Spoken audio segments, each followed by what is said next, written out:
ఆదరణకరమైన యేసయ్య మాటలు విందాము. ఈరోజు మనం తెలుసుకోవాల్సింది ఏంటంటే ప్రవచనాత్మకమైనటువంటి వరం గురించి ఈరోజు మనం తెలుసుకుందాం. హల్లెలూయా. ప్రవచించే వరం అట దేవుడు అంటున్నాడు మీ అందరికీ ఇవ్వాలని ఆశపడుతున్నాడట. ఏం ఇవ్వాలనుకుంటున్నాడండి? ప్రవచించే వరం. ఈరోజు మనం ప్రవచించే వరాన్ని కలిగి ఉంటే అంట దేవుడు మనల్ని అత్యధికంగా ఆశీర్వదిస్తాడు. ఎందుకనంటే మన ప్రతి విషయాన్ని, జరగబోయే విషయాల్ని, జరిగిపోయే విషయాల్ని, జరుగుతున్న విషయాల్ని ప్రవచనాత్మకంగా దేవుడు మీకు బయలుపరుస్తూ ఉంటాడు. హల్లెలూయా. కనుక ఈరోజు బైబిల్ ఏమని చెప్తుందంటే ఇక్కడ ఇన్ని శక్తులు ఉన్నాయి కదా. ఏంటి? ఇన్ని వరాల్లోని అద్భుత కార్యాలు చేసే వరం అయి ఉండొచ్చు, నానా విధమైన భాషలకు అర్థం చెప్పే వరమై ఉండొచ్చు, ఆత్మలు వివేచించే వరమై ఉండొచ్చు, మరి అంతేకాని నానా విధాలుగా భాషలు మాట్లాడే వరమై ఉండొచ్చు. అన్నిటికన్నా చాలా శక్తివంతమైందంటే ఏంటంటే అండి, ప్రవచించే వరము. ఆమెను చెప్పండి అందరూ. ఈ ప్రవచించే వరం అంట చాలా మనకి జీవితంలో ఎంతగానో ఉపయోగపడుతుంటుంది. ఈ ప్రవచించే వారు ఎక్కడుంటే అక్కడ దీవెన వస్తూ ఉంటుంది ప్రియులారా.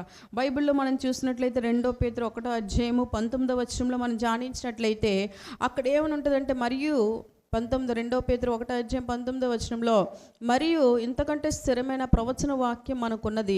తెల్లవారు వేకువ చుక్క మీ హృదయాల్లో ఉదయించే వరకు ఆ వాక్యం చీకటి గల చోట వెలుగునిచ్చు దీపమై ఉన్నది. దాని యందు మీరు లక్ష్యమించిన మీకు మేలు అని బైబిల్ సెలవిస్తుంది. అంటే ఈ ప్రవచన వరము ఎవరిలో అయితే స్థిరంగా ఉంటుందో ప్రవచన వాక్యం, వారు ఎలా ఉంటారంటే వేకువ చుక్క వలె ఉంటారంట. హల్లెలూయా. వేకు చుక్క అంటే ఏంటి?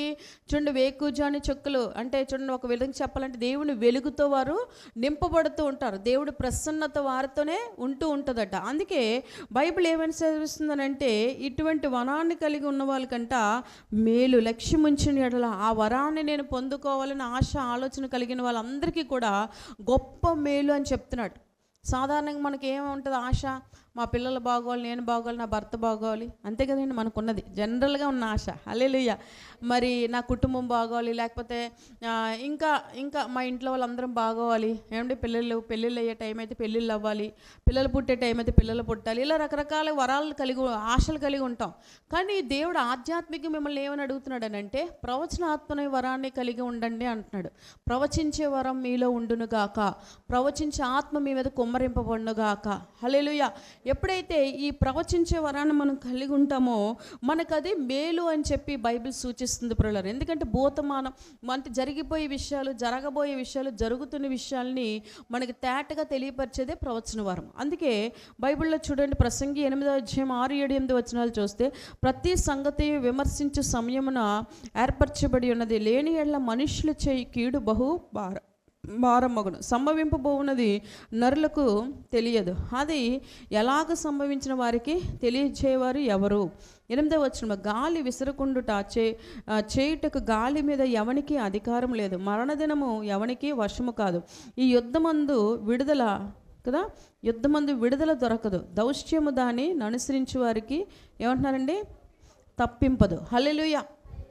అంటే ఎవరికైనా ఎప్పుడైనా ఏదైనా కీడు జరిగితే ఏమైపోతాయి? జరిగిపోతూ ఉంటాయి. అది జరుగుతుందని ఊహిస్తామేంటి? ఎప్పుడైనా మనం ఏదైనా కీడు జరుగుతుందని ఊహించాం, అనుకోకుండా అది మన ముందుకి వస్తుంది. కానీ అది జరుగుతుందని విషయం తెలుసట. ఎవరికి? జీవం కలిగిన దేవుడికి. హల్లెలూయా చెప్పండి. ఎవరికి తెలుసు? దేవుడికి తెలుసు. ప్రతి మనిషి పట్ల మేలేం జరుగుతుంది, కీడేం జరుగుతుంది, ఎప్పుడేం జరుగుతుంది, ఇవన్నీ కూడా తెలియపరిచేటువంటి జ్ఞానము, అభిషేకం ఎవరి దగ్గర ఉంది? దేవుడి దగ్గర ఉంది. ఆ దేవుడు ఏమంటున్నాడంటే, మీకు కూడా అభిషేకాన్ని ఇస్తాను అంటున్నాడు. ఆ అభిషేకాన్ని మీకు కూడా ఇస్తాను అంటున్నాడు. మరి అది ఎంత గొప్ప విషయం కదా. మనం ఎంతోమంది దగ్గరికి వెళ్తాం కదా. కొంతమంది అంటే స్వాభావికంగా లోకంలో చిలక జ్యోతిష్యాలు అంటారు, చెయ్యి చూపించుకుంటారు, సోది చెప్పిన వాళ్ళ దగ్గరికి వెళ్తారు, చాట వేసిన వాళ్ళ దగ్గరికి వెళ్తారు. హల్లెలూయా చెప్పండి. ఏమండి? ఇవన్నీ వింటూ ఉంటున్నాను కాబట్టి మీకు చెప్తున్నాను. ఏమండి?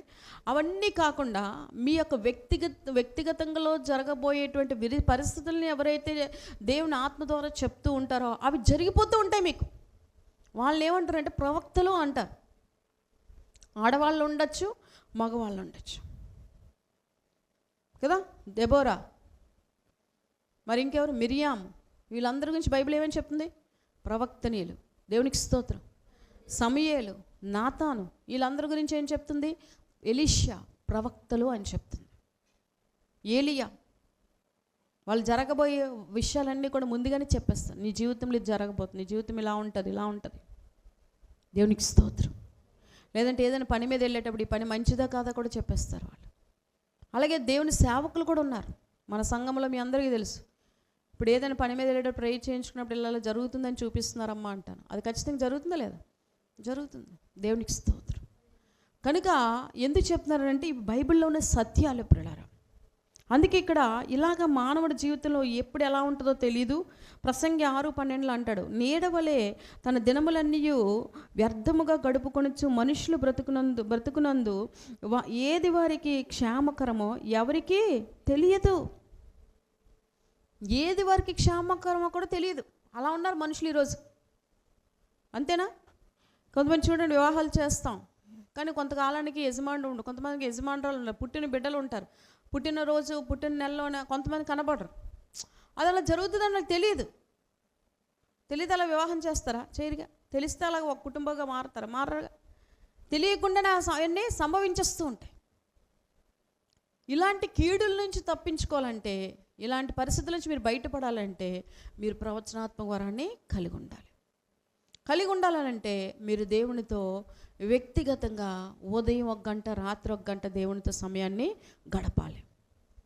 ఎంతసేపు మన ఇంట్లో పనులు ఉంటాయండి. 24 గంటలు నిద్ర లేకపోయినా మీరు హెల్తీగా ఉంటారు, ఆరోగ్యంగా ఉంటారు అన్నామంటే 24 గంటలు పని చేస్తాం మనం.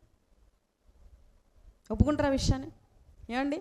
ఎందుకనంటే నిద్ర లేకపోతే మీరు బాగానే ఉంటారంటే ఇంక నిద్రను పక్కన పెట్టేస్తున్నాం. 24 గంటలు ఏదో పని చేస్తూనే ఉంటాం. మనిషికి పనికి కొరత ఉండదు. పోనీ 3 గంటల నిద్ర, మిగిలిన గంటలంతా మీరు పని చేసుకుని అంటే ఆ 3 గంటలు పడుకుంటాం, మిగిలిన అవర్స్ అన్నీ ఏం చేస్తాం? పని చేస్తూనే ఉంటాం. కొంతమంది అందరూ నిద్రపోతులు ఉండరులేండి, ఉంటే ఏమైపోతాం? స్తోత్రం చెప్పండి. కనుక అలాగా మనం ఒక టైము కేటాయించుకొని ఒక పనికి ఎంత టైం అనేటప్పుడు అంత టైంలో కూడా పని చేయడానికి ఇష్టపడుతున్నాం. అలాగే రోజులో ఒక టైం కేటాయించుకొని ఆ టైంలో దేవుని సన్నిధిలో మోకరించి ప్రార్థించి దేవునితో మాట్లాడండి అని దేవుడు చెప్తున్నాడు. ఎందుకంటే ఇది శోధన కాలం, భయంకరమైన యుద్ధ కాలంలో ఉన్నాం, భయంకరమైన సమస్యల కాలంలో ఉన్నాం, కరువు కాలంలో ఉన్నాం, ఇబ్బందులకరమైనటువంటి కాలంలో ఉన్నాం. కాబట్టి మనం ఈ శోధనలన్నీ జయించాలంటే రాబోయే రోజులు నువ్వు ఎలా బ్రతకాలి, ఎక్కడికి వెళ్ళాలి, ఏం చేయాలి, అన్ని విషయాలు మీకు మీరుగా తెలుసుకోవాలంటే మీరు ఖచ్చితంగా ఏం చేయాలంటే దేవునితో మీ సమయాన్ని మోకరించి ప్రార్థించి గడుపుదురుగాక. ఎప్పుడైతే మీరు అలా గడుపుతూ ఉంటారో మీ ఆత్మ దేవుని ఆత్మతో ఏమైపోద్ది? మిళితమైపోవడం అంటే ఏంటంటే మీ ఆత్మ దేవుని ఆత్మ జాయింట్ అవుతుంది. అప్పుడు దేవునిలో ఉన్న మనోభావాలన్నీ మీ హృదయంతో మాట్లాడటం దేవుడు ప్రారంభిస్తూ ఉంటాడు. ఆ ప్రారంభించినప్పుడు మీరు ఈ శోధన జయించడానికి ఆయన మాట చెప్పినా మీరు ముందుకు వెళ్తున్నారు అనుకోండి, అప్పుడు ఈ శోధనలన్నీ జయించేటువంటి శక్తినిచ్చే కార్యాలన్నీ సఫలీకృతం దేవుడు చేస్తాడు. పేతురు తన ఆలోచన చెప్పినా, తన ఆలోచన తన ఆశ చెప్పినా, తన యొక్క మనోదాన్ని బట్టి మనో ఆలోచన బట్టి వల వేసాడు కానీ తనకేం దొరకలేదంటే చేపలు దొరకలే. అదే దేవుడు మాట చెప్పినా, దేవుడు ఆలోచన చెప్పినా, దేవుడు చెప్పిన విధానంలోని, దేవుడు చెప్పిన స్థలంలోని తను ఎప్పుడైతే వల వేసాడో వల పిట్లపినని చేపలు దేవుడు ఇచ్చాడు. సో ఈరోజు కూడా మీకు కూడా ఏమంటున్నాడనంటే మీ ఆలోచనలో కొన్ని పనులు అవ్వలేనప్పుడు మీరు దీర్ఘంగా దేవుని సన్నిధిలో కూర్చొని కనిపెట్టి ఆ సమస్యని, ఆ వ్యక్తిగతమైనటువంటి బాధని ఎలా జయించాలో దేవుడిని అడగమంటున్నాడు. మీకు డైరెక్ట్ గైడ్గా ఉండి ఆయన మీతో సంబోధించి మీ పనులన్నింటిలో మీకు జయమిస్తానని చెప్తున్నాడు. కానీ ఈరోజు మనం ఆ మనుషుల సలహా, ఈ మనుషుల సలహా తీసుకుంటాం, లేకపోతే మనకు తోచిన ఆలోచనలు మనం వెళ్ళిపోయి అనేక సమస్యలు కూడా తెచ్చుకుంటాం. సలహాలు తీసుకోవద్దని దేవుడు చెప్పట్లేదు, కానీ తీసుకుని ఎంతవరకు కరెక్ట్, ఏం చేయాలి, ఎలా చేయాలని దేవుని దగ్గర పెట్టి, ప్రభా నీ ఉద్దేశం ఏమై ఉంది, నీ చిత్తం ఏమై ఉంది, నీ ఆలోచన ఎలా ఉంది, ఈ విషయంలో ఎలా ముందుకు నడవాలి ప్రభా, నాకు ఖచ్చితంగా ఆన్సర్ చేసి గైడ్ చేసి దేవుడు అంటూ ఉన్నాడంటే నీ ఒక్కడవే ప్రభా, ప్లీజ్ గైడ్ అంటే నాకు ఎలాగైనా గైడ్ చేయ ప్రభా అని మీరేం చేయాలంటే దేవుడిని అడిగే ఆలోచనగా ఉందురుగాక. అప్పుడేమవుతుందంటే మీకున్న సమస్యలన్నిటికీ కూడా మెల్లిమెల్లిగా ప్రతి సమస్యకి విడుదలవుతుంది. అంతవరకు మీతో మాట్లాడిన వాళ్ళు కూడా మీతో మాట్లాడి ఆ పని జరిగించి మీ పక్షంగా ఉండే పని జయప్రదం చేస్తారు. కానీ మీరేం చేయాలంటే అక్కడ గడపండి టైం అంటే చాలామంది టీవీ దగ్గర గడపచ్చు, స్నేహితుల దగ్గర గడపచ్చు, లేకపోతే బంధువుల ఇంట్లో గడపచ్చు, లేకపోతే మన ఇంట్లో మనమే పడుకొని కూర్చొని ఆలోచించుకుంటూ టైం గడుపుతాం. ఇంకా టైం ఉంటే సెల్ ఫోన్ చూస్తూ టైం గడుపుతాం. నాకు తెలిసినంత వరకు చేసిన పనే చేస్తూ మార్తలాగా టైం గడుపుతూ ఉంటాం. కానీ ఇంత టైంలో కూడా 1 గంట నాది కాదు, ఉదయం నాది కాదు, సాయంత్రం నాది, గంట దేవునితో నేను మాట్లాడాలని మీరు దేవునితో ఎప్పుడైతే మాట్లాడటం ప్రారంభిస్తారో మీ శోధనకి మీరే పునిష్ట పెట్టుకున్న వాళ్ళు అవుతారు. మీరు మాట్లాడకపోతే మాత్రం మేము ఎంత ప్రార్థించినా మీ వరకు ఇంటి బయట ఉండి మొరపెట్టినట్టే. మీరు ప్రార్థిస్తే ఇంట్లో ఉండి మొరపెట్టిన వాళ్ళు అవుతారు. ఎందుకంటే ఇంట్లో ఉన్న వాళ్ళకి ఇంటి బాధలు తెలుస్తాయి, ఇంటి బయట ఉన్న వాళ్ళకి ఆ మాత్రం బాధే తెలుస్తుంది. కనుక ఇంటి బాధ తెలుసుకునే అంతగా మీరు దేవుడికి ఎల్లవేళలా ప్రార్థన చేయుదురుగాక. అప్పుడు ఈ ప్రవచనాత్మకమైన వరము మీ మీదకి రావడానికి అవకాశమే ఉంటుంది. మరి ఉదయం గంట సేపు ఏం కూర్చుంటామండి? 10 నిమిషాలు ప్రార్థన చేయడం నాకు అరుదు. గంట సేపు కూర్చొని ఏం చేస్తాం? ఉదయం లేవగానే ముందు మిమ్మల్ని మీరు పరిశుద్ధపరచుకోండి దేవుని సన్నిధిలో.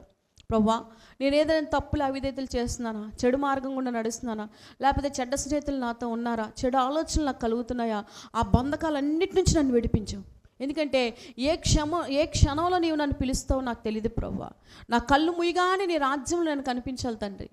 కనుక అంతవరకు కూడా నేను నీ ఆలోచన చెప్పిన నడవాలి ప్రభువా. నా ఆలోచనలన్నీ తీసివేయి ప్రభువా. నా ఆలోచన నాకు మేలు కాదు, నీ ఆలోచన నాకు మేలు ప్రభువా. నన్ను శుద్ధి చేయి, నన్ను పవిత్రపరచు, నన్ను నీ రక్తంలో కడుగు, నన్ను నీ రాజ్యంలో చేర్చబడేంత వరకు భూమి మీద సమభూమి గల ప్రదేశం ముందు నన్ను నడిపించు ప్రభువా అని ఎప్పుడైతే మీరు ప్రార్థన చేసుకుంటారో పరిశుద్ధాత్ముడు మిమ్మల్ని మీరు శుద్ధి చేసేస్తాడు. మంచి థాట్స్ మీకు ఇస్తాడు, మంచి ఆలోచన ఇస్తాడు. మీ మనసు యేసు ప్రభు మనసుతో కలిగేటువంటి గుణలక్షణాలు మీలో పెట్టేస్తాడు. ఆటోమేటిక్గా మిమ్మల్ని ఎవరు చూస్తున్నా సాయం ఎక్కడ దొరకదని పిలిచి కోరి సాయం చేస్తారు. మీకు ఏ పని అనుకుంటే ఆ పనికి సాయం చేస్తారు, ఆశించకుండా చేస్తారు. ఎందుకనంటే దేవుని ప్రేమ వారిలో మీ నుంచి ప్రవహిస్తూ ఉంటుంది. అలాంటి విషయం తెలుసుకోండి. రెండవదిగా ఏమైనా ప్రార్థన చేయాలంటే మన బాధ్యతగా ప్రపంచంలో సేవ చేస్తున్న సేవకుల కొరకు ప్రార్థన చేయండి. మనమందరం కోసం చేయండి. నీ దాసుల దేవుని సేవకురాలుగా నా కోసం, నా కుటుంబం కోసం ప్రార్థన చేయండి. ప్రపంచంలో సేవ చేస్తున్న సేవకుల కొరకు ప్రార్థన చేయండి, సంఘాల కొరకు ప్రార్థన చేయండి. అంతేకాకుండా ఆ తరువాత మన రాష్ట్రాల కోసం, దేశాల కోసం, పాలన చేస్తున్న నాయకుల కోసం ప్రార్థన చేయండి. ఆ తరువాత చెదిరిపోయి తిరిగిపోతున్న చెడ్డ తిరుగుల్లో తిరుగుతున్న జనమ కొరకు ప్రార్థన చేయండి. ఆ తర్వాత చూసినట్లయితే మీ కుటుంబం కోసం మీరు ప్రార్థన చేసుకోండి. మీ కుటుంబంలోని ఒక్కొక్కరి కొరకు, భర్త కోసం, భార్య కోసం, పిల్లల కోసం, తల్లి కోసం, తండ్రి కోసం, అత్తగారి కోసం, మామగారి కోసం, కుటుంబ సభ్యుల కోసం, శోధన ఇంట్లో వారి నుంచి ఎవరి నుంచి వస్తుందో వారి కోసం ప్రత్యేకంగా వారితో పోట్లాడటం వల్ల, వాళ్ళ గురించి మన చెడ్డ మాటలు మాట్లాడటం వల్ల వాళ్ళ మార్పు రాదు. కానీ వారి గురించి మీరు ఏ పరిస్థితిని బట్టి గాయపరచబడుతున్నారో ఆ పరిస్థితులను దేవుని దగ్గర ఎత్తు పట్టుకొని దేవుడు ప్రార్థన చేస్తే ఎవరి నుంచి అయితే గాయం వస్తుందో ఆ గారం నుంచే నీకు నెమ్మది వచ్చినట్టుగా దేవుడు చేయబోతున్నాడు. అంతేగాని మనం ఏ రకంగా మనం పోట్లాడినా సరే, మాట్లాడినా సరే, వెనకబెట్టి ఏ పని చేసినా అది చల్లని నోటితో సమానం.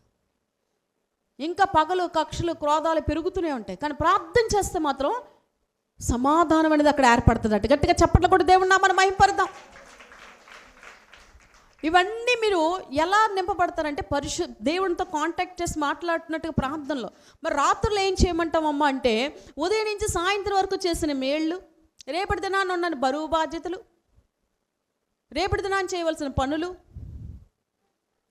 బిడ్డల విషయంలో ఎదురయ్యే సమస్యలు, జరిగిన మేలు పెట్టి కృతజ్ఞతాస్తుతులు చెల్లించుకోవడం. రాత్రులు దేవునితో మాట్లాడండి. రేపు నీ ముందు ఉండేటువంటి సవాల్ని ఎలా ఎదుర్కోవాలో దానికి కావాల్సిన జ్ఞానం కొవ్విన మెదడు ప్రభు దయచేస్తాడు. మీకు జ్ఞానిస్తే పడక మీద ఉండి దేవునికి స్తోత్రం. అప్పుడు రేపటి దినాన్ని మీకు మళ్ళీ మంచి రోజులు దేవుడు ఏర్పాటు చేసేస్తాడు. చెడు దినాలు ఎదురైనా జయించేస్తారు. ఎవరు జయించారు? బైబిల్లో ఎవరు జయించారంటే మోషే గురించి చెప్పొచ్చు. ఇశ్రాయేల్ తీసుకొని వెళ్ళిపోతునేటప్పుడు ఎర్ర సముద్రం ఎదురైనప్పుడు ఆయన చేసిన ప్రార్థన ఎంత గొప్పదని అంటే పాయలుగా చీల్చేటువంటి శక్తిని దేవుడు ఇచ్చాడు. ఆరిన నేల అనే విశ్వాసాన్ని కల్పించి ప్రజలు నడిపించేటువంటి ఆలోచన ఇచ్చాడు. శత్రువులు వచ్చేస్తున్నప్పుడు ప్రభువుకి తిరిగి మొరపెడుతున్నప్పుడు శత్రువులు లేకుండా హతము చేసేటువంటి పరిస్థితులు దేవుడు ఏర్పాటు చేసే జ్ఞానాన్ని ఇచ్చాడు. మీరు ఎప్పుడైతే దేవునితో ఎక్కువ మాట్లాడతారో దేవుడు మాట చెప్పేది మనకి ఆలోచనకి అగోచరంగా ఉన్నా సరే దానికి లోపడతారు.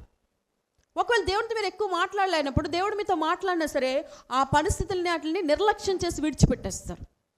ఎందుకంటే ఆత్మ దేవునితో కనెక్టివిటీ ఉంటేనే మీరు ఆత్మ మాటకు లోబడతారు.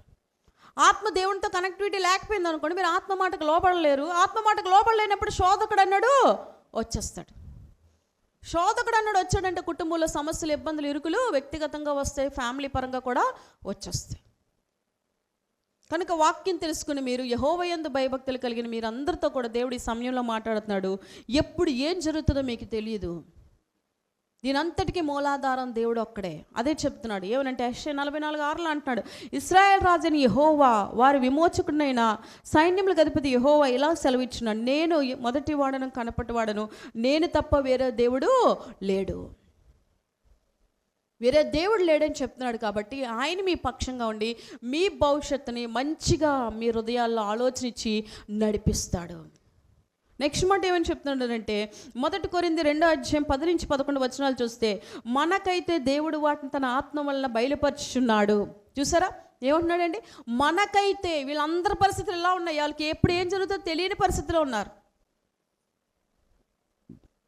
సౌలు గురించి మీకు తెలుసు. సౌలు రాబోయే జీవితంలో ఏం జరుగుతుంది, ఏం జరగబోతుంది, ఎవరి దగ్గరికి వెళ్ళి తెలుసుకున్నాడు? ఎవరి దగ్గరికి? చనిపోయిన సమూయేలు దగ్గరికి వెళ్ళి, కర్ణ పిశాచుల దగ్గరికి వెళ్ళి అతను బయటికి రప్పించి ప్రార్థన ద్వారా ఏం చేశాడండి? ఏంటో విషయం చెప్పు అంటాడు. దేవునికి స్తోత్రం. ఎస్, కానీ దేవుడు అంటున్నాడు ఆయన ఆత్మ ద్వారా మీకు దేవుడు బయలుపరుస్తాడు. మరణకరమైన రోగంతో హిజ్కియా బాధపడుతున్నాడు. తన ప్రవక్త అయినా ఎవరిని పంపించారు? యెషయాని పంపించారు. నువ్వు సామాన్లు సర్దుకోవచ్చబ్బా అంటే వెంటనే అతనికి ఆ ప్రవచనం చెప్పింది నెరవేరిపోద్దని దేవుడితో మాట్లాడుకుంటున్నాడు. తండ్రి, నా యథార్థతను జ్ఞాపకం చేసుకోయ్యా అని ప్రార్థించగానే ఆ ప్రవచనాన్ని దేవుడు ఏం చేశాడండి? వెనక్కి తీసుకొని తిరిగి ఏమి ఇచ్చాడు? ఆయనకి ఆయుష్ ఇచ్చాడు. మీ జీవితాల్లో కూడా కొన్ని ప్రవచనాలు నెరవేర్చబడాలి. కీడుకరమైన ప్రవచనాలు చెప్పినప్పుడు, కీడుకరమైన దర్శనాలు వచ్చినప్పుడు వెంటనే మీరు భయము, వణుకుతో ఉపవాసం అయితే ఉపవాసం, కన్నీరైతే కన్నీరు కార్చి దేవుడికి మనము ప్రార్థన చేయుదుముగాక. అప్పుడు దాన్ని ఏం చేస్తాడు? దేవుడు తిప్పేస్తాడు. వెంటనే క్షమించి తిప్పేస్తాడు. అంతేనా? ఎవరికి చెప్పారు? మళ్ళీ నినివే పట్టణ ప్రజలకి చెప్పారు. యోనా ద్వారా ప్రవచించాడు. ఏమనంటే రాబోయే రోజుల్లో దుర్గతి అద్భుతమైన సాక్ష్యం విందాం. దేవుడి నామానికి వందనాలు, కృతజ్ఞతలు, స్తోత్రాలు. పాస్టమ్ గారికి నా ధన్యవాదాలు. మరంత భయంకరమైన నా పాపని ఎంతగానో వాళ్ళ ప్రార్థనలతో నా బిడ్డని బ్రతికించారు. చనిపోద్ది అనుకున్న నా బిడ్డను బ్రతికించారు. అసలు ఎవరికెవరు గుర్తు లేనట్టుగా ఉండేది నా బిడ్డ. మరి ఒకప్పుడు నేను పోములు, తాబీజులు అవన్నీ కట్టించాను. ఆ పిల్ల భయం కొలిది. పాస్టమ్ గారు మంచి ఎండల టైంలో కూడా నా ఇంటికి వచ్చి ఆ పిల్ల ఒంటిని ఉన్న పోములు, గేములు అన్నీ తీసి పడేశారు. నేనున్నానమ్మా, నా దేవుడు ఉన్నాడమ్మా, మీకెందుకు ఇవన్నీ అనేసి. నేనే కానీ నీ బిడ్డను నిలబెట్టకపోతే నన్ను సంజారాయణ గారని మీరెవరూ పిలవద్దు అన్నట్టుగా నాకు ఎంతగానో ధైర్యం చెప్పారు. ఆ ధైర్యమే ఈనాడు నా పిల్ల ప్రాణాలు కాపాడింది, నా పిల్ల సంసారం నిలబెట్టింది.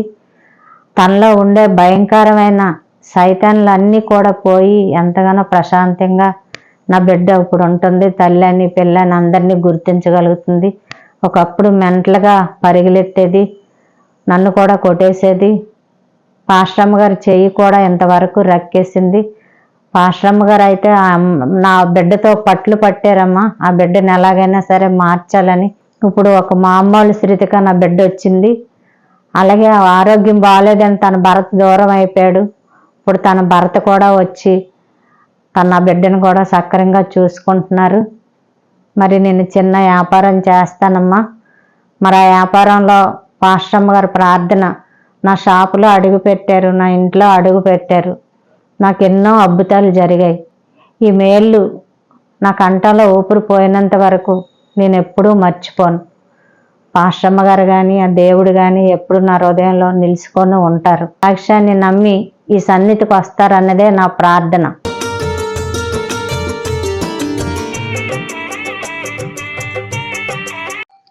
మరి ప్రియులారా, మీరందరూ కూడా ప్రార్థనా విన్నపాలు కోరి ఉన్నారు. ప్రార్థనా విన్నపాలు మీ కొరకు ప్రత్యేకంగా చేయాలని ఆశపడుతున్నాం ప్రియులరా. మరి సాయి సుందరి గారు భీమవరం నుంచి తమ్ముడు ఇవ్వాల్సిన ఆస్తి ఇవ్వాలని ప్రార్థనా విన్నపాన్ని కోరి ఉన్నారు. ప్రార్థన చేస్తాం ప్రియులరా. అదేవిధంగా సంపూర్ణ గారు సామర్లకోట నుంచి పిల్లల కొరకు మరి పిల్లలు పుట్టాలని ప్రార్థనా విన్నపాన్ని కోరి ఉన్నారు. అలాగే మరి దేవుడు వాసంతి గారు విశాఖపట్నం గోపాలపట్నం నుంచి తల్లి కుమారి గారికి అప్పుల నుంచి విడుదల, అంతేకాని భర్తకి స్వస్థత రావాలని ప్రార్థన విన్నపాన్ని కోరి ఉన్నారు. ప్రార్థన చేస్తాం పిల్లరా. మహోన్నతుడా సాయి సుందరి గారికి నాయన ఇవ్వాల్సిన ఆస్తి యేసుక్రీస్తు నామములో న్యాయంగా ఇప్పించండి ప్రభా. మీరు ఇప్పించే దేవుడు ప్రభా, నీకు వందనాలు. అదేవిధంగా ప్రభా సామర్లకోట నుంచి ప్రభా సంపూర్ణ గారికి ప్రభా పిల్లలు పుట్టలేదంటే ప్రభా సంపూర్ణంగా యేసు నామములో పిల్లలు పుట్టిన దాకా నీకు వందనాలు తండ్రి. ఆటంకాలన్నీ తొలగించండి, అద్భుతం చేయండి. అటు విధంగా నీ వాసంతి గారిని బట్టి స్తోత్రం చెల్లించుకుంటున్నాను ప్రభా. తల్లి కుమారుకి ప్రభా నాయన యేసయ్య అప్పుల నుండి విడుదల దయచండి, భారీ స్వస్థత నాయన అంతేకాకుండా నాయన యేసు నామములో ఏ బాధతో అయితే ఆవిడ గడ్డలతో బాధపడుతుంది ఆ గడ్డలన్నీ ముట్టుకొని స్వస్థపరచండి ప్రభా. అద్భుతమైన స్వస్థత జరిగించమని యేసయ్య నామములో నడుచున్నాం తండ్రి, ఆమెన్. అదేవిధంగా దేవుడు మీ అందరి పట్ల గొప్ప కార్యాలు దేవుడు చేయబోతున్నాడు. అలాగే శాంతి గారు కూడా ప్రార్థన చేయమంటున్నారు. ఏలూరు పాపకి రోజాకి పిల్లలు పుట్టాలని చెప్పి మేరీ గారు రాజమండ్రి నుంచి బాబు సుధీర్కి రావాల్సిన జాబ్ రావాలని ప్రార్థన విన్నపాన్ని కోరి ఉన్నారు. అలాగే మరియమ్మ గారు మరి తాడేపల్లి నుంచి ప్రార్థన విన్నపాన్ని కోరి ఉన్నారు. ఏంటంటే మరి చిన్న కొడుకు కలిసి మరి కోడలు కలిసి ఉండాలని చెప్పి అడిగి ఉన్నారు. మీ కొరకు ప్రత్యేకంగా ప్రార్థన చేస్తాను పిల్లరా. మహోన్నతుడా శాంతి గారిని దీవించి ఆశీర్వదించండి ప్రభా. నాయన పిల్లలు పుట్టేటట్టుగా నువ్వు దర్శించి పాపకి అద్భుతమైన కార్యం జరిగించండి ప్రభా. అంతేకాకుండా నాయన పాపకు ప్రభా షందలది ఖరబవశ్వరవస్య మేరీ గారు కూడా ప్రార్థన చేస్తున్నాను. నాయన యేసు నామములో బాబు సుధీర్కి ప్రభు రావాల్సిన జాబు యేసు నామములో జాబ్ వచ్చిన గాక దర్శించి మాట్లాడి ఉద్యోగం ఇప్పించండి ప్రభానికి స్తోత్రం నాయన. అదేవిధంగా ప్రభానికి స్తోత్రం చెల్లించుకుంటున్నాను ప్రభా. అద్భుతాలు చేసే దేవుడు నాయన. అదేవిధంగా మరియమ్మ గారికి ప్రార్థన చేస్తున్న తాడేపల్లి నుంచి ప్రార్థన విన్నపాన్ని కోరి ఉన్నారు ప్రభా. చిన్న కొడుకు కోడలు కలిసి ఉండేటట్టుగా సహాయించండి. వారిద్దరి మధ్య ఎడబాపు చేస్తున్న పరిస్థితుల్ని దూరపరచండి, సంతానాన్ని కలిగించండి ప్రభా. గౌరవం కొరకు ప్రార్థన చేస్తున్నాను ప్రభా. హైదరాబాద్ నుంచి అతడు కుమారికి నాయన తండ్రి నాయన సమాధానాన్ని ప్రభా సమాధానం అద్భుతంగా ప్రభ సమాధానం దయచేయండి ప్రభ. చూసుకుంటూ ఉండే గొప్ప అద్భుతమైన కార్యాలు జరిగించి వాళ్ళ ఇంట్లో ఏ విషయంలో సమాధానం లేదో ఆ విషయంలో మీరు సమాధానం దయచేయమని యేసుక్రీస్తు నామములో అడుగుచున్నాం తండ్రి, ఆమేన్. దేవుడు మీ పట్ల అద్భుతమైన కార్యాలు చేయబోతున్నాడండి. అలాగే నాగమణి కొరకు ప్రార్థన చేయమన్నారు. కడుపు నొప్పి స్వస్థత కొరకు యేసు నామములో ప్రార్థన చేస్తున్న నాగమణి గారికి సంపూర్ణమైన హీలింగ్ దయచే ముట్టుకొని స్వస్థపరచండి ప్రభా. అటు రూతమ్మ గారు కాకినాడ నుంచి ప్రార్థన విన్నపాన్ని అడిగారు ప్రభా. సంపూర్ణమైన స్వస్థతను ఆయన కుమార్తె కూడా దయచండి, ముట్టుకొని స్వస్థపరచండి ప్రభా. లార్డ్ కనికరించండి ఆయన. అంతేకాకుండా ఇదిగో ప్రభా పార్వతి గారు ప్రభా నాయన మంగళగిరి నుంచి ప్రార్థన విన్నపాన్ని కోరినారు. భర్తకి నాయన మారు మనసు పొందాలి ప్రభా. కుటుంబం అంతా రక్షణలోకి వచ్చినట్టుగా ఒక నూతన కార్యం జరిగించండి ప్రభు. రక్షణ అనుభవం బ్రదర్కి దయచేయండి. ఇంట్లో సమస్యలన్నీ తీర్చండి ప్రభు. అటు విధంగా ఆదరణ ప్రభు నాయన తండ్రి రామకృష్ణపురం నుంచి ప్రభు ప్రార్థన విన్నపాన్ని కోరి ఉన్నారు.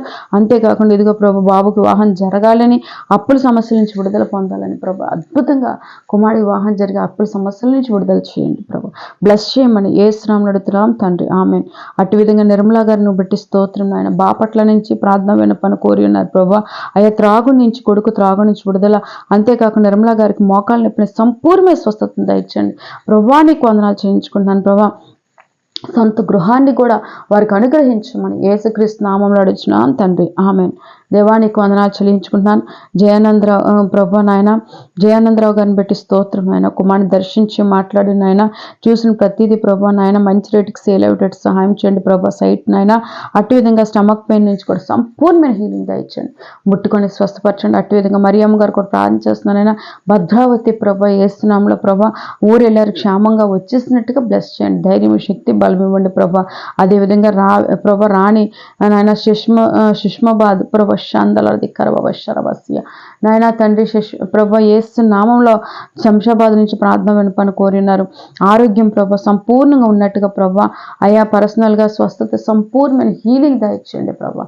ఆ విధంగా ఎంతమంది అయితే ఏ సమస్యలతో అయితే బాధపడుతున్నారో ఆ సమస్యల నుంచి సంపూర్ణమైన విడుదల దయచేయమని గొప్ప సాక్షిగా సాధనాలుగా నిలబెట్టుకోమని ఇంకా వారి సమస్యలు ఎన్నున్నాయో అన్నీ మాకు తెలియపరచండి ప్రభా. థ్యాంక్ యూ హోలీ స్పిరిట్, నీకు వందనాలు. పేరు పేరున మీరు దీవించి ఆశీర్వదించండి. మీ నామానికి మహిమ తెచ్చుకోమని యేసు నామములో అడుగుతున్నాం తండ్రి, ఆమేన్. మరి ప్రియులారా ఈ ప్రార్థన విన్నపాల సమయాన్ని దేవునితో గడుపుతున్నారు కాబట్టి ఇంకా మీకు విన్నపాలు ఉంటే మాకు తెలియపరచండి. May God bless you.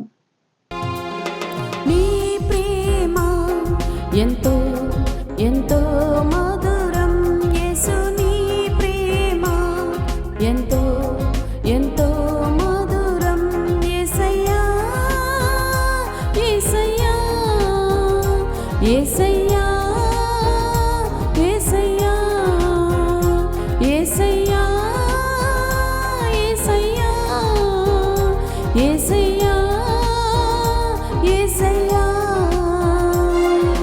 నీ ప్రేమ ఎంతో ఎంతో మధురం యేసు నీ ప్రేమ ఎంతో ఎంతో మధురం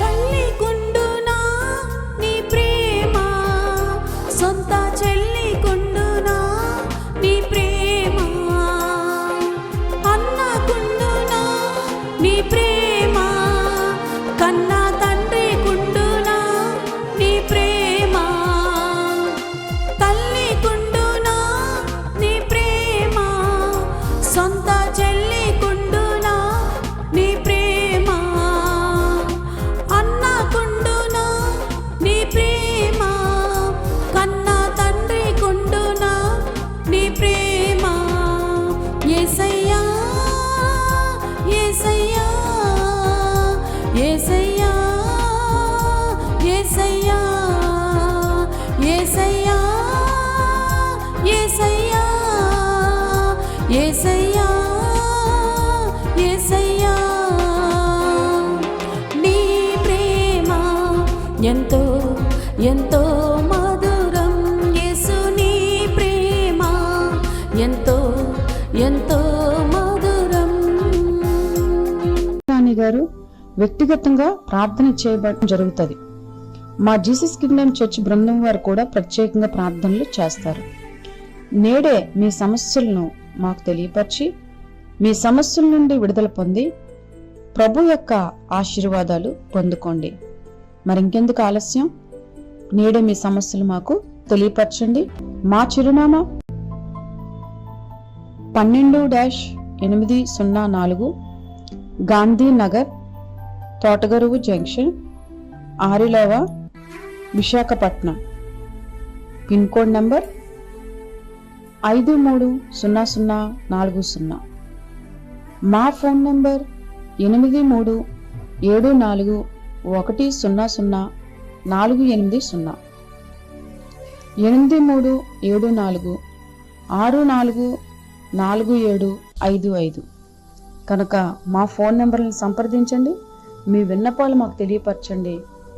ప్రత్యేకమైన ప్రార్థనలు చేయించుకోండి. జీసస్ కింగ్డమ్ చర్చ్కి వచ్చి ఆశీర్వాదాలు పొందుకోండి. ప్రభు మిమ్మల్ని ఎల్లవేళలా దీవించి ఆశీర్వదించును గాక. God bless you.